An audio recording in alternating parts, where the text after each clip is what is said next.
Comme voici 800 ans, des minces affaires patiemment depuis 1998 pour faire relever la tête à 2 tours et à une courtine, mur d'enceinte, de ce château de Noyers-sur-Serein. Un château rasé en 1599 pour éviter qu'il ne serve de place forte à un quelconque opposant du royaume.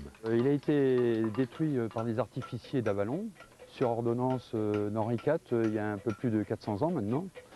Et donc, ils ont sapé toutes les superstructures du château. Et il ne reste plus qu'aujourd'hui les bases du château sur lesquelles il y a une masse de débris colossale. Après avoir défriché les buissons devenus maîtres des lieux, l'association Le Patrimoine Oublié accueille depuis 3 ans, le temps du week-end du 15 août, des sculpteurs de gargouilles, professionnels ou même amateurs.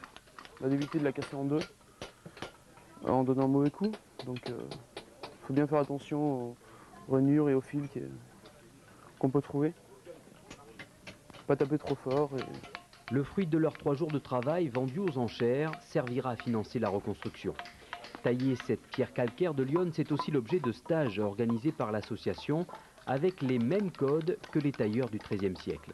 Les gens sont fascinés par le fait qu'on puisse, 800 ans ou 900 ans après, faire la même chose quasiment avec les mêmes outils. C'est ça qui est intéressant. Les choses se font sûrement, calmement, avec des outils de base.